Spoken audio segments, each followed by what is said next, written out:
Right, so hello and welcome back to Books and Things, and welcome to another video and welcome to another Trollope Thursday. Today I'm going to be talking about my top 15 standalone novels by Anthony Trollope.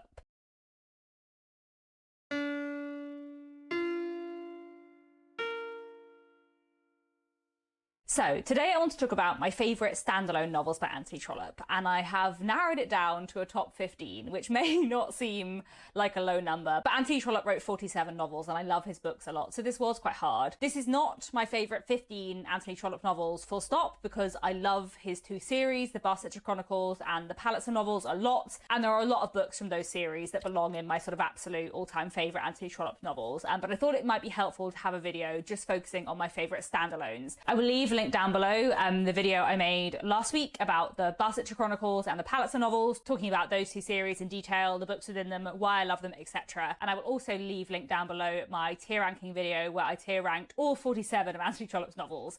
And in that tier ranking, I had quite a lot of books in the top 2 tiers, and I decided that I would make a video talking about my favourite standalones.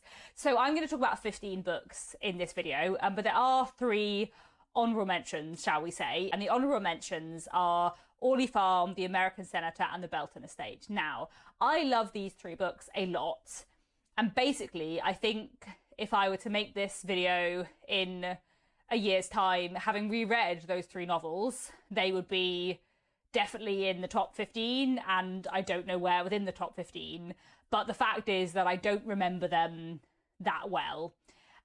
Because it's been quite a while since I read them, and the 15 books on this list I've either read more recently or remember better, or have read multiple times or whatever. So I know I love those 3 books, but I feel like I can't quite rank them or talk about them in the depth I'd like to, because it's just been a while since I read them. So we'll put them to the side for now, and we'll talk about the top 15. I should say, if I made this ranking on a different day, the books might be in a slightly different order. I tried in my mind to separate the 15 books into like 3 groups of 5, and I think the top 5 are my favourite 5 and are probably in the right order, but the others are probably a bit less rigid in my mind.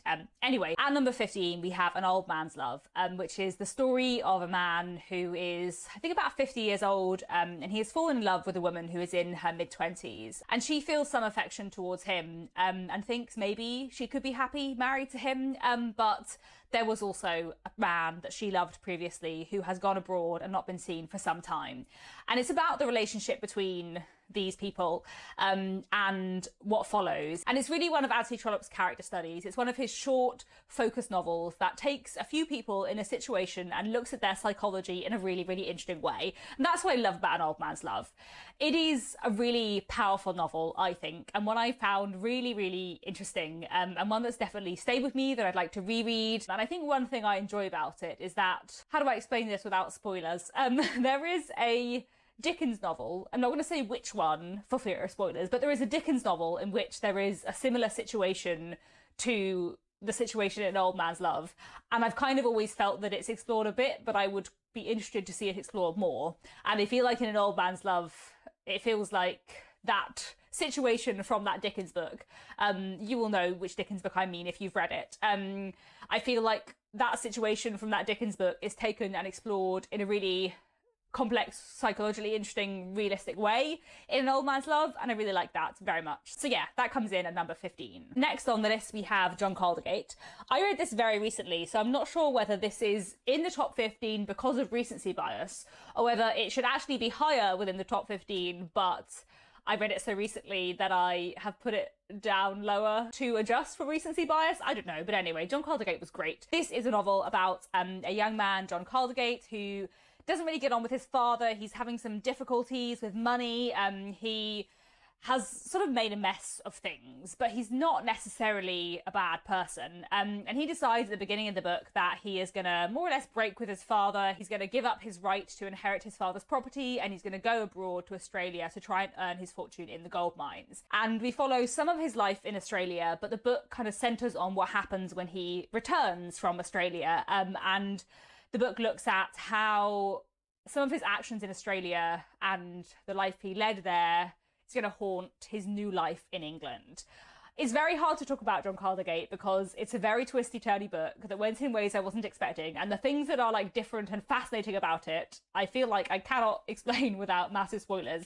But I thought it was really, really great. It's very, very tense. I was very much on the edge of my seat. It's got some really interesting things going on thematically. It's got some fantastic characters. And I also thought the relationship between John Caldergate and his father was just really, really interesting, because you have these two men who both really love each other, but disagree with each other constantly because they're quite different people. They don't really understand each other. And there's something about the relationship between John and Daniel Caldergate that just sort of like captures a lot of issues with Victorian masculinity. These two men who just can't quite like explain how they feel because they're told that they shouldn't. And there's many other amazing things about John Caldergate, but that was one thing that sort of stood out for me as I was reading it. The realism of the character's emotions within Anthony Trollope is just something I always love. And yeah, John Caldergate was fantastic. At number 13, I have placed The McDermotts of Ballycloran, which is in fact Anthony Trollope's debut novel. And this novel is set in Ireland in the 1830s and looks at two siblings, a brother and sister, who live with their father, but their father isn't really capable of managing their land anymore. They are landowners, but none of their tenants can really afford to pay them any rent, which means they don't really have any money either. Everyone around them is sort of living in poverty, and they are sort of struggling to make ends meet. The brother finds himself increasingly drawn into one kind of peril, while the sister finds herself increasingly drawn into another kind of peril. And we are watching these two siblings descend into danger while also seeing their local priest, Father John, trying to save them. There's so much that I love about The McDermotts of Ballycloran. I think it's a really dramatic novel, and there are some incidences in the second half of the book which are just like fantastically drawn and really powerful. I also love the character of Father John, who is sort of the moral heart of this book. And I also think that it would have been quite like controversial and quite like a big statement in the 1840s when this book was published to make an Irish Catholic priest the moral heart of the story. This book would have been published in England at a time when anti-Catholic sentiment was quite high, and I think it's a really interesting novel for how it fights against that, and also for the way it exposes the poverty in Ireland at this point in time. And I think it's significant that this book, while it is set in the 1830s, is not set during the Great Hunger of the 1840s. It was published during that time, and the social points that Anthony Trollope is trying to make are clear. As I said, this is Anthony Trollope's debut novel, and in some ways it's quite an atypical Anthony Trollope novel, but in other ways you can see like where all of his interests are kind of beginning, and I just thought it was amazing. From an atypical Anthony Trollope novel to a very typical quintessential Trollope novel, at number 12 I have The Vicar of Bullhampton, which is a wonderful Anthony Trollope novel that just sort of like sums up Anthony Trollope to me in so many different ways. There are sort of three main plot strands, one of which is a love triangle, a young woman who is sort of being pressured a little bit by the people around her to accept a man who is desperately in love with her and who she can't quite love. And meanwhile, there is another man who maybe she could love, but who can't really sort of like provide for her financially in the same way. And that plot line really digs into the expectations placed on women in the Victorian period in a really interesting way. Then there is another plot line involving the Vicar of Bullhampton and his wife, and some disputes about some local land and its connection to the church and a nonconformist group in the parish. So there's lots of church politics and land politics and various other interesting things. And then there is the third plot line which deals with something darker, something a bit criminal, and goes to some really, really interesting places. I love The Vicar of Bullhampton. I think it's a really fantastic Anthony Trollope novel, and I also think it's one of those Anthony Trollope novels that I'm just like, oh yes, this is what I expect from a Trollope novel in a book, and it's great. At number 11 I have put Linda Tressel, and I really ummed and ahed about where Linda Tressel should go in this list, because I kind of think it's one of the absolute best things Anthony Trollope ever wrote, but I also don't think it's one of my like absolute favourites as some of the sort of ones in the top 5 are, because it doesn't kind of give me that Anthony Trollope joy, because it is a very dark, unpleasant book, but it's so well done. This is a short, focused Anthony Trollope novel set in Nuremberg in Germany, and it's a story of Linda Tressel, who lives with her aunt and their lodger. Linda's aunt has raised her in a very strict religious fashion, and she decides that Linda, being a young woman, ought to get married as soon as possible and ought to marry someone older of her aunt's choosing, and her aunt decides that Linda ought to marry their lodger. Their lodger would also like to marry Linda, but Linda very much does not want to marry him. She has an attachment to someone else, but even if she didn't, she does not want to marry him. And the book is basically just a long, slow, drawn out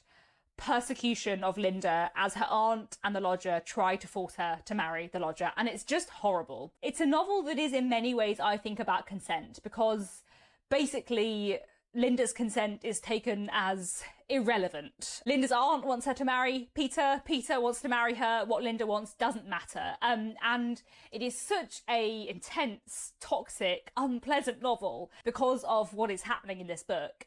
So it's not a book that I enjoyed reading, but it's also one of the Anthony Trollope novels that stay with me the most, that I think about all the time. And also a book that I think sort of had a big statement to say for the Victorian period. As I said, it's not an Anthony Trollope novel I'm going to come back to again and again for comfort and joy, as I will with some of the other books on this list, but I do think it's one of the best things he wrote, and I think it is fantastic, and it is a book I think about all the time. So there we go. At number 10, I have put The Three Clerks, which is definitely an Anthony Trollope novel I will come back to for comfort and joy. It is a lovely, charming, wonderful book, which is not to say there isn't any darkness in it, but I just found The Three Clerks an utter joy. This is a novel about three clerks who work for the civil service. Anthony Trollope himself worked for the civil service, and I always love it when he writes about the civil service. And these three clerks, one of them is connected to a family who live just outside of London with three daughters, and the three clerks and the three daughters meet each other. It's a Victorian novel. You can kind of imagine there's going to be some romantic relationships between the three clerks and the three sisters,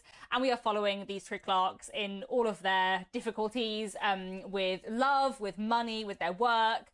My favourite of the three clerks is Charlie, who sort of takes a back seat early on and then becomes much more important later on in the story. And Charlie wants to be an author, and I really loved everything about his writing career as well as his love story. And the sort of differences between these three clerks are just really interesting. I really love The Three Clerks, and I would highly recommend it. It's very quintessentially Anthony Trollope again, and it's also just like an absolute utter delight. At number 9, I have Castle Richmond. Castle Richmond is set in Ireland during the Great Hunger in the 1840s, though it was published a little bit after that, in 1860, I believe. And poverty and starvation are basically the backdrop of this novel. The characters we are chiefly focusing on in Castle Richmond are from the upper classes, but what is going on around them is incredibly important and really powerfully dealt with in Castle Richmond. There is one scene in Castle Richmond which I will never forget, which is, I think, like the most difficult thing I've ever read in a Victorian novel. Anyway, Castle Richmond focuses on two families. We have the Countess of Desmond, a young widow, and her two children, and then we also have a baronet and his wife and children. We know from fairly early on that the baronet has a secret, and that this secret is draining him physically and mentally, and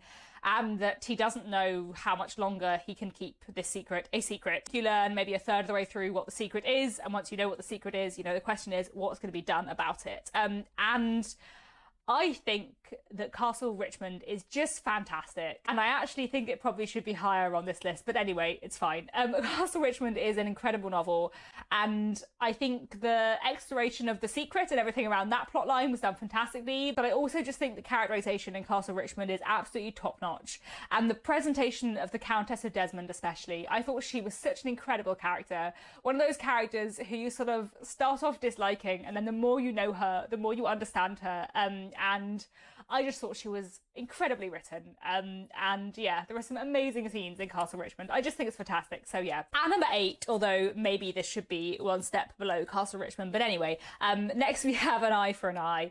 This is a really interesting Anthony Trollope novel. It's one of his short focus novels again, which I do think he often does really well. In many ways it begins like an ordinary Anthony Trollope novel. We have a young man in the army who is heir to an estate, and the current holder of the estate would like the young man to marry someone of his social class, but he has fallen in love with a young woman in Ireland, a young woman who is Roman Catholic, who is of lower class status, of whom his family will not approve. And the question is, what is the young man going to do? But you know from the beginning that this novel is going to go in a dark direction of some kind, because 1, the title is An Eye for an Eye, and 2, the novel begins with a prologue in which a character is in an asylum, and we don't know why they end up there or who it is. And you are kind of following this spiral towards some kind of catastrophe. You know that something is going to go terribly wrong, but what is it? And it's just great. It's really good. Anthony Trollope at his sort of dramatic best. Really powerful novel, well worth a read. At number 7, 7, I have Marion Fay. This is a wonderful Anthony Trollope novel that I read back in January. This may be at its place because of recency bias. Maybe it should be a little bit lower. I don't know. I will also say that I buddy read this with a couple of other people and they didn't love it nearly as much as I did. So I feel like this may be a rogue Anthony Trollope ranking, but there we go. Marion Fay focuses on the family of a Marquis. And the Marquis has always had pretty liberal politics. He's a person who believes in equality, or at least he does until his 2 grown-up children fall in love with people who are socially beneath them. But perhaps the Marquis himself is less of the problem. Perhaps the real problem is his second wife, who is much more traditional and conservative in her values and very much disapproves of the connections that his 2 grown-up children want to make. We follow the 2 young people in this book, one of whom has fallen in love with a post office clerk who she is determined to hold to, and one of whom, a little bit later on in the novel, also ends up falling in love with someone beneath them in the social scale. It is hard to explain why I love Marion Fay, because the thing I love about it and the thing I think is incredible about it is not like a plot you are necessarily expecting from the beginning. But I found Marion Fay just so incredibly powerful. I thought it was a beautiful, powerful novel. And I have lots of adjectives that I want to use about it that I feel might spoil it. But I just thought it was wonderful and I highly, highly recommend it. It was such a wonderful novel and my emotional investment in Marion Fay as a book was just really, really high. So high. So yeah. I love that one a lot. At number 6, I have put The Claverings, and I feel pretty comfortable with The Claverings being in this position because I have very recently reread it. The Claverings I first read back in 2019 and I absolutely loved it, but a lot of it had faded from my memory, so I knew I wanted to reread it before making this video, basically. And I thought that maybe The Claverings would be in the top 5, but I think it probably isn't quite in the top 5, but I do think it's incredible. The Claverings tells a story of a family called the Claverings, obviously. Mainly, we are focusing on a young man called Harry Clavering, who is one of Anthony Trollope's sort of quintessential flawed young men who, you know, would like to be a good person, but just keeps failing at it. Harry has been engaged to a young woman called Julia, and at the very beginning of the novel, Julia breaks off her engagement to Harry because he's not wealthy enough for her. She's going to go and marry a wealthy lord. Harry is initially brokenhearted, goes off to make a career for himself, but he ends up meeting another young woman who he falls in love with and engages himself to, but not that long after he has engaged himself to Florence, Julia's husband dies and she becomes a widow. Harry ends up meeting Julia again, and so he ends up sort of being torn between his old love and his new love.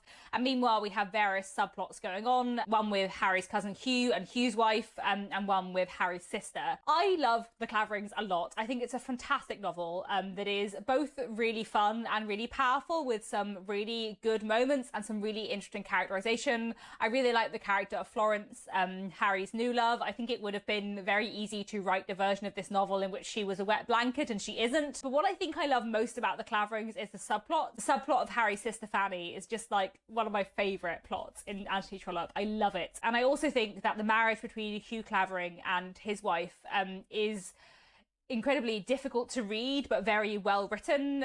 The Claverings is a novel that looks quite extensively at abusive marriage. The way that Hugh treats his wife is horrendous, and the way that Julia's late husband treated her is also terrible. And I think The Claverings looks at the abuse of power within marriage in a really powerful way. And I just think The Claverings is an incredible novel that I highly recommend. At number 5, I have placed another Anthony Trollope novel I have just reread, and that is Dr. Wurtle's School.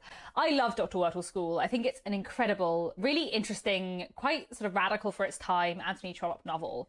This is a novel about a man called Dr. Wurtle who runs a school, and in this school he employs a man called Mr. Peacock as a schoolmaster, and Mr. Peacock's wife as a sort of matron, I suppose. And Mr. and Mrs. Peacock have a secret. Whenever I talk about Dr. Wurtle's School, I sort of and ah about whether or not to mention what the secret is, because you do learn pretty early on, and also Anthony Trollope sort of makes it clear that the purpose of this book is to look at the fallout from this secret being revealed, not to sort of make this secret a dramatic secret. I feel like Trollope wouldn't mind me telling you the secret, but I feel like I won't for now.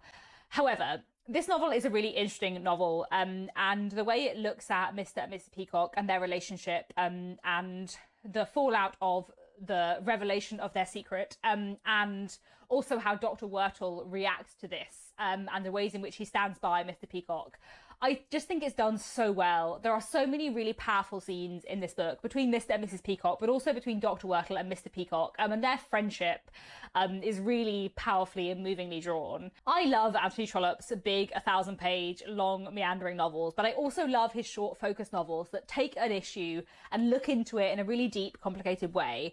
And that is what Dr. Wurtle's School does. This is the highest ranking of his short books on my ranking, if you see what I mean. Like, this is my favourite of his short focus novels, and I just think it's done really, really well.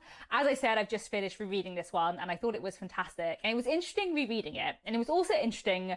I had been watching back my Anthony Trollope reviews from my wrap-ups when I first read them, and I've been pulling them together into a video, which I'll put out at some point in the next few weeks, just so all of my Anthony Trollope reviews are in one place. And it was weird watching my review of Dr. Wurtle's School from when I first read it, because I wasn't that enthusiastic about it. Like I said, I really liked it, but I wasn't like, this is my new favourite Anthony Trollope novel.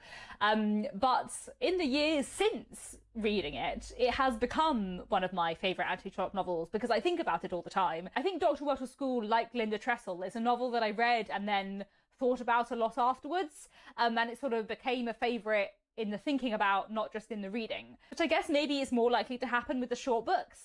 But it was lovely to reread Dr. Wurtle's School because I do think it's incredibly powerful and I love it hugely. And it was great to read it sort of knowing how much I value it. So yeah, highly recommend Dr. Wurtle's School. I think it's a really fascinating novel. At number 4, I have placed Ralph the Heir. I don't think it's necessarily that I consider Ralph the Heir to be one of Anthony Trollope's like absolute masterpieces, but I just love it. I just think it's delightful and moving and powerful and fun, and so sort of quintessentially Anthony Trollope and Victorian in such a wonderful way. It is also, as I said in my tier ranking video, the Anthony Trollope book that first made me think, oh, maybe I love Anthony Trollope as much as I love Charles Dickens, which is, you know, a big deal. Ralph the Heir is a story of 3 people, all called Mr. Newton, 2 of whom are called Ralph Newton. I think I said Ralph Newbury and said that 3 of them were called Ralph Newbury in my tier ranking video, but that's wrong. I don't know where I got that from. Newton. There are 2 young men called Ralph Newton, and there is also a current Squire Newton. Squire Newton holds the property, which I'm pretty sure is called Newton, and he would really love to leave Newton to his illegitimate son, Ralph Newton, but unfortunately the estate is entailed, which means he's going to have to leave it to his legitimate nephew, Ralph Newton. Yes, there are 2 Ralph Newtons. There is Ralph the legitimate, Ralph the heir, and Ralph the illegitimate, who is not the heir. So we follow these 2 young men, both called Ralph Newton, and we also follow a man called Sir Thomas Underwood and his 2 daughters, and his ward, his niece, who is kind of introduced to the family.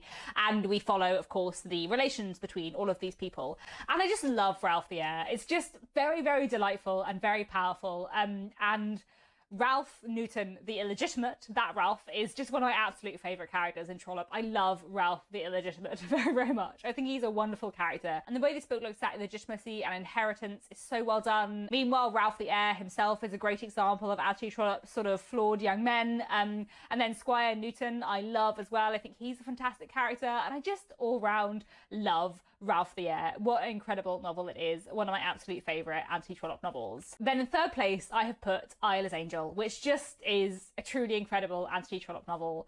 I think I said this when I reviewed Isla's Angel at the time, but Isla's Angel is a longer novel that is not without repetition, but I didn't care because I loved every single second of it. I rarely have had such a thoroughly enjoyable reading experience as my reading experience of Isla's Angel. It is a story of 2 sisters who, when they are left orphaned, are separated, one sent to live with one set of relatives, one sent to live with the other. And we follow Lucy and Isla, their lives with their respective families and their romantic relationships. And we follow the love stories of these 2 sisters. Lucy has a young man whom no one approves of for her as a suitor, and meanwhile Isla has many suitors, all of whom are approved by various different relations as suitors to her hand, but Isla doesn't herself really approve of them because in her mind she has this angel of light, this perfect man in her head, and no one quite lives up to her idea of perfection. Isla's Angel is a wonderful love story with fantastic depictions of unrequited love, with really interesting looks at social issues, with really interesting looks at complicated family dynamics. There's amazing subplots in it. There's fantastic characterization. I love Jonathan Stubbs so much. What a character. And I just think Isla's Angel is incredible. I only read Isla's Angel a year and a half ago, but I am really looking forward to rereading it whenever I get there, because it's just an utter delight. It's just pure joy in a book. I had such a great time with Isla's Angel, and I highly, highly recommend it. I should also just quickly say, I have called Isla's Angel a standalone novel, and it is a standalone novel, but there are two characters in Isla's Angel who appeared before in The American Senator. So Isla's Angel does potentially spoil a subplot-ish of The American Senator. As I said, it's been a long time since I read The American Senator, so I can't quite remember how big the spoiler for The American Senator is in Isla's Angel. So you might want to read The American Senator before Isla's Angel, but also Isla's Angel is so amazing that I just kind of want everyone to read it. So I don't know. That's a complicated one anyway. And now into the top two. And these actually are the two first books I read by Anthony Trollope. I read both of these as a teenager, which does mean they are slightly biased in this list, I guess, by being his books that I know the best. But also I do think that they are his two masterpieces in many ways. And, you know, I do think one of the reasons why I read these two as a teenager is because they were, you know, still in print and sort of widely acknowledged, I think, to be some of Anthony Trollope's best work. So at number two, we have He Knew Who Was Right, which is incredible. As I said, I read this as a teenager, and then I reread this about this time last year, I guess. And I just think it is an amazing novel. This tells the story of the breakdown of a marriage. Louis and Emily Trevelyan are married. They were in love. It was a love match, but something isn't right in their marriage. They have a young child, but Louis has become increasingly jealous and suspicious, and both of them are stubborn and don't communicate with each other. And we watch what happens as an argument spirals out of control and ends up ruining their marriage. This book looks at marriage and power dynamics within marriage, at lack of communication within marriage in such a powerful way. And it really picks apart a lot of social issues around marriage that you don't always see looked at in Victorian literature. Meanwhile, there are many amazing subplots in this novel, many fantastic love stories and family stories. My favourite subplot is the story of Aunt Stanbury, Jemima Stanbury, an elderly spinster who lives alone and is rude to everyone, but is deeply lonely and longing for connection. And her niece Dorothea comes to live with her, and they sort of form a gradual bond, and it's just wonderful. There's so much in He Knew Who Was Right that I love. I think it's a really powerful novel that sort of combines everything Anthony Trollope does really well. It is very, very powerful with the sort of darker social criticism elements that Anthony Trollope can do very well, while also having some excellent love stories within it. Characterization is so rich, and I just think it's a wonderful, wonderful novel. So I highly, highly recommend He Knew Who Was Right. It is my second favourite Anthony Trollope standalone. But at number one has to be The Way We Live Now.